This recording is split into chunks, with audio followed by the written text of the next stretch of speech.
Hey man, how are you? Doing pretty good. How about yourself, man? Good. Nice to meet you. But this is interesting what we're on about, man. I love it. Like it's nice to meet you. Nice to come across somebody who I'm like I see you doing the work, but like I feel it too. Like I know it's coming from like the heart, you know? That's awesome, man. Yeah, man. I appreciate it because I came across your stuff and I was like, I like what I literally just scrolled through a bunch of the videos. I'm like, man, I like what he's talking about. This is truth. This is what a lot of men need to know about. I've just been on my self-improvement journey for a while now, and it's just cool to come across other people that are doing it, and talking about it, because a lot of people I feel like they need to know about it. Yeah. How do you pronounce your first name? So it's pronounced Jalen. Jalen. Awesome. Daniel. And Daniel. Awesome. Yeah. We're gonna talk about like masculine role in relationships. Awesome. I got my very masculine mug going on. Love it. You want to just introduce yourself to the people and tell them a little bit about yourself? Yeah, so I'm on TikTok as DFox, and my journey has brought me to a place where I've been through just about every type of relationship, just about every kind of configuration, every way to approach it. And I've come to a place where it's really easy to see the limitations in some of the ways that we approach things. And I happened upon this concept called polarity. And the thing that's fascinating about polarity is that it looks an awful lot like this 1950s, kind of traditional relationship stuff, which can really turn a lot of people off.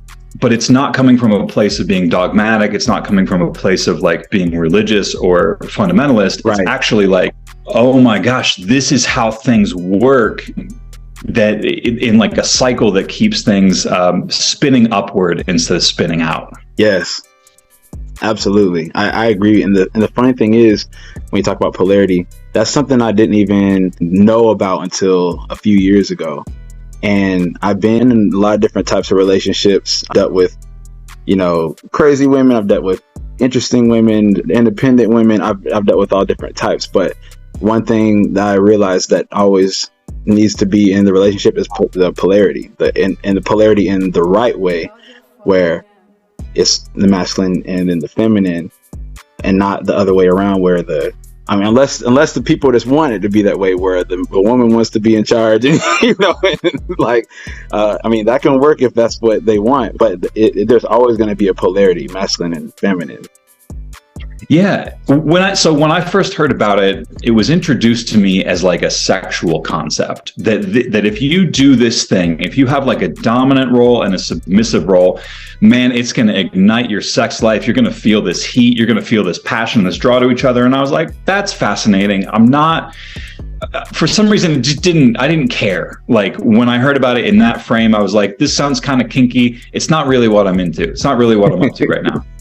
And then when the second swipe that I had at it, I was like, oh, this isn't about sexual heat, or this isn't about like that attraction and chemistry necessarily, but it is. But this is about how do you like, I always picture a yin and a yin yang, so that's that Eastern symbol where like it's like almost like a paisley or like a sperm. On one end it's black, and then on the other side it's white, and then there's little dots of the opposite color in each one. And so I picture that as like, you've got this masculine energy on one side and the feminine energy on the other, and the territory is separate. And it's also like there's this implied motion in it, that things are moving and they're spinning and they're cycling, and each energy is giving the other energy to survive, to thrive. Absolutely. And I feel like that's something that's missing in the relationships nowadays. The man doesn't know how to give what he needs, leading, knowing how to withstand when a woman is being emotional and things like that, not swaying everywhere. There's something that's missing. The men have become a lot more feminine, and women have become, I feel, a lot more masculine. And I feel like it kind of throws things off the way that things are today. But one of the things that I wanted to, ask you, as for, your perspective, what have you experienced happens in a relationship when you lose masculine frame with your woman? Yeah, well, first of all, it's happened a ton of times. It happens all the time. It's not like a great tragedy if it happens in small moments. Now, Right. it can be it can be a bigger situation if you've lost it overall. The thing is, I've only lost it before I learned about polarity. So, like in capital L, lost it. Like I lost the relationship. I lost the ability to really reinforce that leadership in that frame. Now I can lose it in moments, but the way that you get back to it is leading. And so as long as you haven't lost it, hasn't slipped out overall, there's still a chance of recovering it with loving leadership, with devotion, with listening. It's always recoverable, and it's always buildable in any moment. Any moment you can choose to reinforce that masculine frame, or you can choose to kind of relax and maybe share your feelings, or maybe just, let her talk over you. Maybe it's not that important that you correct it this time. Maybe you don't want to fight. But every moment is kind of an opportunity to say, like, am I going to lovingly lead this? Am I going to listen with deep presence in the heart of Christ, or the heart of, just the heart of love? It's always that option. It's always that choice. Absolutely. I totally agree. And I just feel that when it comes to relationships, I feel like men, a lot of times they don't really know themselves, or they don't really, a lot of times I feel like men go into relationships not even understanding what polarity is, not knowing what leadership is, not really understanding what a woman is and what a woman stands for. Because it's almost like an energetic or a spiritual thing with the polarity. And I feel that, just from my personal experience, when you start to see the signs when you're not being masculine enough, or you're not showing that leadership, or you're not being there, like you said, present, and you're really focused, and you're actually there for the woman to feel that masculine energy, to feel that presence. What would you say are signs that maybe that you're being too feminine, and signs that your woman senses that? Yeah, so this is something I call the chicken and the egg problem, which is who's at fault. Like, well, he's not being very masculine because she wasn't being very feminine, and this it's like a cycle of blame that just has to stop when you declare it that it's done. You just have to say, like, I am the one that is responsible for creating this dynamic as a man, and I will correct it no matter what I'm given. It could be hard, but that's the hand that I got dealt. So if my woman's being super masculine and it's polarizing me into a feminine energy, yeah, I can like blame her for it, but that's not going to get us anywhere. Like, I ultimately have to say, like, it's my responsibility that I allowed her to step into such a masculine energy, and that I responded to that. So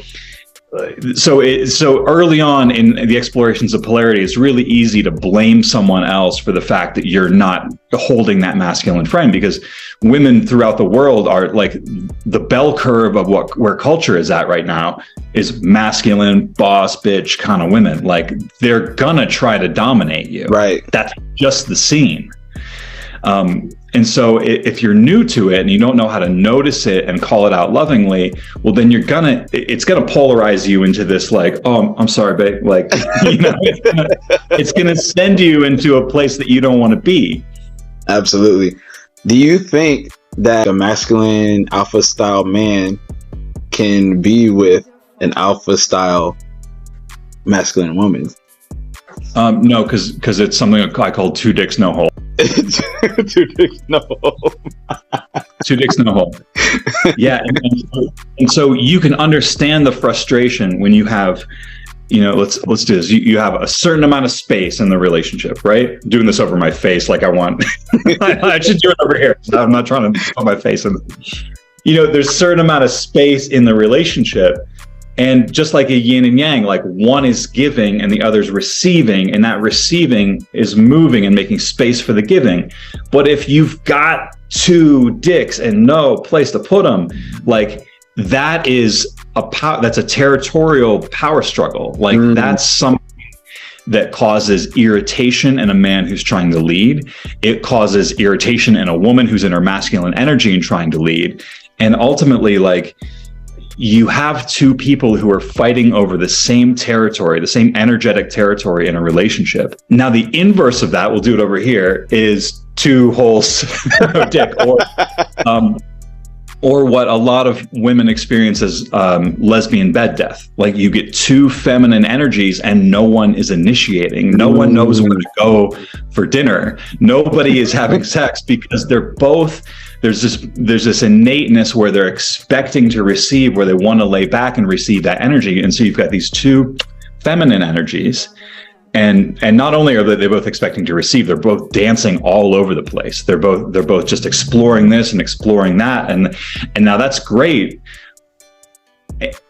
But the ideal situation is that you have somebody that's holding this frame, a man that's holding this frame, that's giving, that's penetrating, a woman that's receiving, and they're in two separate territories, and they're not butting heads like this alpha thing you're talking about, right? Like this alpha, two dicks, no hole. It just is like, you might have a little extra money at the end of the day, but is it worth it? Because you're just at each other's throats. Right. Absolutely, man. Like, because I've been with masculine women before, and like you said, it's always a power struggle. And I feel like a lot of them are always used to being with the more feminine man that kind of lets them take the lead and kind of lets them really be the man, you know. Because just like you said, you know, even if there's two women or if it's two men in those types of relationships, it still has to be masculine and feminine at the end of the day. If you usually see, and even in homosexual relationships, there's always a guy and there's always the guy that's the woman. You know, it's the same thing. You know. But the funny thing is, I feel that in society now, it's like they're trying to flip these things, but as if polarity isn't a real thing. You know, we can see it. We can see it in all types of relationships. Polarity is important. Like you said, this is where if you don't have the polarity, you're going to have a lot of resentment. Your sex is probably not going to happen because the chemistry and the sexual tension is not going to be there. It's a lot that comes with that. And I think that's something that a lot of people don't really understand, you know? Yeah. So what you're describing is something that I call an integrated path versus a polarized path. And this is actually what sparked my interest in dialoguing with you, is that you were kind of talking about this integrated path. You were like, I want to integrate my masculine and feminine energy. And this is really nuanced, because out in the world, like if I'm just me, yeah, I have to receive, I have emotions. I'm not like gaslighting myself and saying like, as a man, I don't have emotions. I do.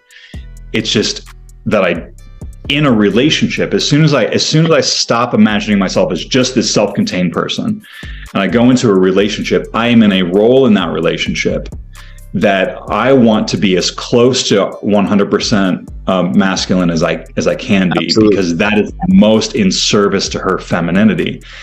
And this is a little above my pay grade to say this, but I would venture to say, I would guess that our physiology, that our biology and our physiology aligns with most people with those same energies. So most men align with a masculine energy, and most women align with a feminine energy. And so if you're in that kind of relationship, you want to really serve each other by embodying those roles as much as possible. I totally agree with that. And everybody, this is our first time actually meeting on camera. We had a really interesting conversation on TikTok. I saw one of his videos and he saw one of my videos about when a man should be in his feminine energy. And this is actually what conspired this whole talk. So that's what I kind of want to talk about now that you touched on that, because I feel that we were talking about the same thing in different ways. I feel like a man, he's got to be in his masculine. Like if you want to have a feminine woman and you want everything to work, you gotta be in your masculine. The full video touched on was men that are just 1000% in their masculine energy and don't know how to tap into those little pieces. Like it could be 97.3%, or it could be 90-10, but overall he's got to be in his masculine. But when I said that, what I was talking about is, because feminine energy is creative energy, feminine energy is flow, it's spontaneity, it's nature. These things are considered feminine. But that being said, a man, I feel like he's going to be a better leader if he knows how to tap into his feminine energy for the creative energy, for knowing when to, because we men we're doers. We love to, we have to be, hitting goals. We need to be achieving that. This is what masculine energy is. It's drive, that's what it is. But if you have only that and don't have those moments where, okay, now I need to learn when it's time for me to sit back, when is it time for me to reflect, when is it time for me to relax, when is it time for me to sit in nature to recharge, this would be tapping into the feminine. I think a lot of men, what they end up doing, or what a lot of men do demonstrate in relationships, is actually just being full on in their feminine. They're not in their masculine. So when, say, a woman, for example, let's say your woman is pissed off from work, you come home, she's slamming things, she starts yelling at you, and you're just like, well, yesterday you did this and you did this and blah blah blah, and so you're already in your feminine now, like you're reacting. So yeah, in that sense, you should not. And another thing that you said about sharing too many of your emotions, I feel like you've definitely got to be able to talk to your partner, but leave that stuff for the guys. Like, if you need to bitch and moan and complain, you need to leave that to, your boys, or like, a mentor or someone else outside of the relationship. Because what happens is, a lot of guys, then you're coming off as feminine. You're going to depolarize. You're going to throw things off between you and your woman. She's not going to feel safe. She's not going to feel like she can trust you in your masculine frame, trust you in your masculine strength.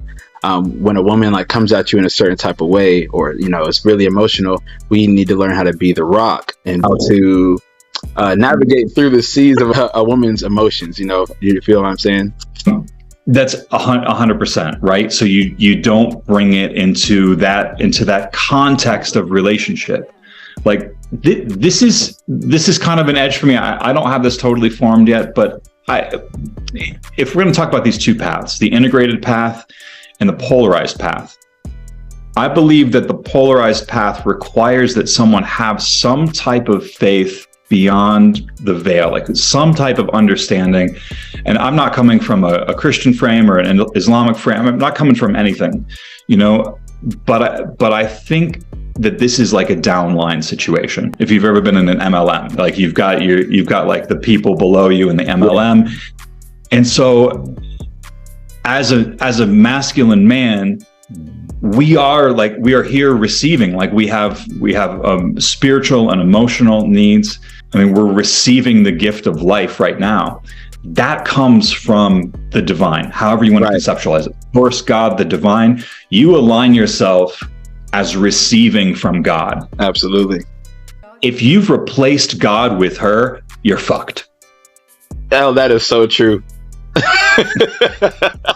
Hey, that right there is probably the realest thing that every man needs to hear, because I've been there. I've made the woman like the pedestalization, made her the center of everything, and it can't be. It cannot be that way, guys. Like, if you put that woman in front of your purpose, if you put her in front of, like you said, the divine, God, source, whatever you call it, you're already on the road to destruction. You messed up. Feel free to beep it out, if you need to. I'm not sure who your audience is for this, but hey, it's cool. It's pretty open, so yeah. So that's something that's been pretty important. Is that last year was a hard year for me. A lot of these lessons came in, and they challenged how I was living. They asked me to level up. It was like, all right, you're not going to lean on a woman for emotional support anymore. Like, where are you going to get it if you're not going to get it in your relationship? And kind of using the ideals of polarity, I was like, well, I guess it's God. I guess now this is going to cause me to develop some sort of relationship with God that I'm going to get sourced by, so that I can continue to serve, so that I don't burn out. Because like the masculine frame is one of loving service. Absolutely. And if you're not receiving, if you're not sourced yourself, you're going to burn out like that. Man, that's so true. And have you ever read this book called The Way of the Superior Man. Yeah. That's probably one of my favorite books, and I feel like every guy needs to read that book because it changed my. I feel like it changed my whole perception on, life, on, men and women when it comes to relationships, how men should act, how men should look at your woman as almost as the test of life with the world. Because if you can't be strong and stand up to your woman, and lead your woman, all these types of things, what makes you think you're going to be able to do anything in life? Because life throws hands at you, Yeah.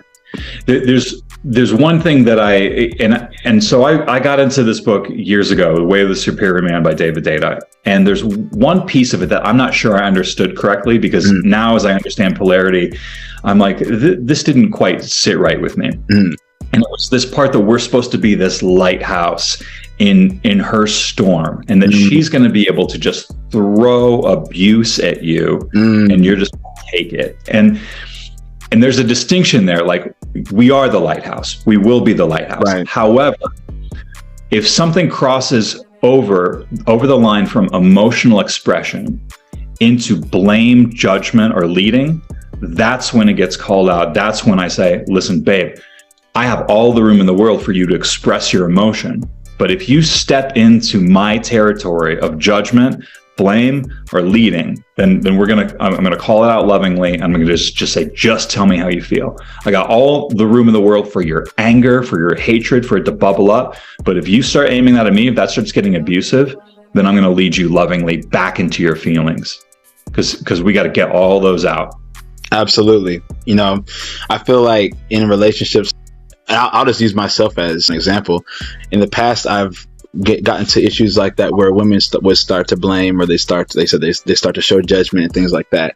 And there would be times where I didn't call it out, or I didn't lead her back to, okay, hey, let's bring it back right here. You still tell me how you feel, but let's not get into the abuse and all that stuff. We're not doing that over here. But the thing is that I feel like there's a lot of men that don't understand there is a loving way to do that. You don't have to scream at her. You don't have to yell. You don't have to try and assert dominance in that way, because if you are able to check a woman or lead her back to a certain area, if you can do it in a loving way, stern but loving, and not like a dictator or something like that, you'll get a lot farther with a woman. You'll be surprised how much farther you'll get if you can just be honest and be open, and still stand your ground and have a backbone, but you don't have to be a dick about it, basically. So this goes back to the territory that we were talking about, the split in territory, is that when she's in blame, leading, and judgment, she's in her masculine territory. She's trespassing, right? And what does that do? That's a masculine energy. When that masculine energy is put at anybody, it's going to polarize the other person in the opposite direction, which is emotional reactivity. So if she's doing that, you're gonna feel like you have to respond. You're like, I got disrespected. It's gonna, like this. That's the temptation. You're gonna want to respond with emotional reactivity, which is a feminine energy. So you got to make sure that's happening, and say like, all right, I know what you're trying to do here. You're trying to dominate me with blame, leading, and judgment, send me into feminine emotional reactivity, and that's going to invert the entire relationship, and nobody's going to be happy. So as soon as you notice it, you say, babe, I want you to tell me how you feel. I want you to leave the blame, leading, and judgment out of it. And that way you can maintain that frame in a calm, centered way. You got all the room in the world for her sharing her emotions, even if they're negative. But as soon as she steps into blame, leading, and judgment, she's in your territory. And that's going to cause you, unless you're super careful, to be really emotionally reactive. And that's not going to help anybody. And what do you think that guys can do to make sure that they stay in that, centered, calm area when things are going crazy, not just with your woman, but in life in general, but mainly in relationships when it comes to your woman? What do you think that men can do to make sure they stay in that? This is like the truthy cut. This is like the cancel me for it kind of take. In a polarized relationship, men should not care about their woman's judgments. He cares about her feelings. As soon as you start caring about your woman's judgments, then you start to feel small. Like, she thinks I'm not a man enough. She is judging me for not taking out the trash. She thinks I'm lazy. And all those judgments will cause you to be emotionally reactive. The only way to do it is to say, like, okay, the part of you I care about is your feelings. I value your feelings above all. You are the emotional information in this relationship. But if you judge me and emasculate me and disrespect me, like, I can't care about that. I just have to, like, dismiss it and just it's almost like a pat on the head. Like, that's sweet that's into my area. Like, I'm gonna, try again. Do it with emotions this time. Just share your emotions. Right. I like that a lot. So why do you feel that men nowadays run into the issue of letting the woman's emotions control them, or letting the woman kind of sway them to react? Why do you think that a lot of men give so much power to women, to let them be able to sway them that way? I don't think that we've seen it modeled in a loving and healthy way from our parents. Like, we're 1 or 2 generations removed from a man lovingly calling out a woman, and that's in a family unit, kind of one-on-one way. And then the larger cultural story is that men are buffoons and that women are boss babes, and so we're supposed to somehow that anything that we do to push back is going to be considered abusive and inappropriate and part of the patriarchy and domineering. And it's just not true. It's just not true. It's the most loving thing that we could do to make sure a woman stays in her feelings and providing us with that emotional information, and that we give a loving and strong container for it. But again, like, the combination of not having that modeled for 2 generations, and then the cultural story about how that any pushback is going to be considered abusive, it's just a deadly combination where we're just like, we don't know what to do, so we get real small, Yeah, and I've actually seen that a lot. A lot of people call what actual masculinity is, they call it toxic masculinity nowadays. And it's interesting. I won't even say interesting. It's crazy that a lot of people think that to be a man is toxic, to actually show leadership, to, actually be a man, an actual man, like kind of how you were talking about, like from the 50s, or just having those actual traits of discipline and leadership and things like that. A lot of people nowadays look at it as it's toxic, because I feel like if you're not kind of a more soothing man, somebody that kind of just lets things happen and just, like, you can't be dominated. But what they're mistaking toxicity for the inability to be dominated. Right? Okay, it's not toxic to not be able to be dominated. It's actually critically important to not let yourself be dominated, especially by your woman in a relationship that's polarized. Should you choose that route, you have to maintain dominance. And that's love and devotion. That's not domineering. That's not abuse. That's not powering over somebody. It's love. It's literally devotion, and leadership is dominance. I totally agree. Because, when you show legitimate love to a woman, and like you said, you devote your time, you devote your energy to her needs and things like that, she's going to do pretty much anything for you. When she's going to look at you with adoration, if it's a feminine woman that is actually able to receive what you're giving. Dude, it is instinct, man. Instinct. Like, we are dealing on the level of instinct. She doesn't look at you and your devotion and calculate, like, should I like make him, should I make him a sandwich because he has been really devoted to me? It's not like, it's on a deeper level where she's like, God, I want to make this guy a sandwich. What is he doing to me? Yes. What is witchcraft?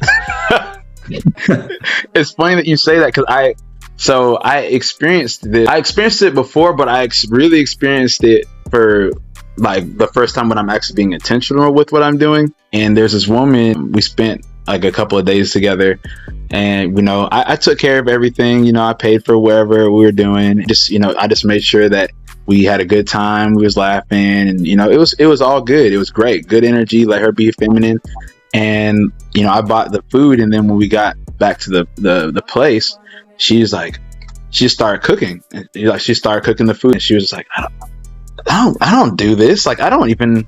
What are you doing to me? What I could call my friends right now. They all tell you that I do not cook for nobody. Like, this is not happening. What are you doing? But it was just interesting to see how the polarity really works, like firsthand. It's a beautiful thing. Now, the thing is, it can work in an inversion way too. And this is what we were talking about when a woman is in blame, judgment, and what was it? Was the third one? And leading. Blame, judgment, and leading. If she's in that territory, it can polarize you into the feminine. So the instinct happens both ways, and it can happen between a man and a man, or a woman and a woman. And when you're out there in the world, like, you can sometimes invite another dude to step up into his masculine by kind of using feminine communication with him. Wow. Or you can invite someone to take a more feminine approach if you stand up and you're in a strong masculine frame in the world. Like, you can use it anywhere. It just happens that it's most satisfying when there's sex on the table at the end of the day. That's a nice little bonus. Hey, I cannot argue with you there, man.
áudio é foda, né?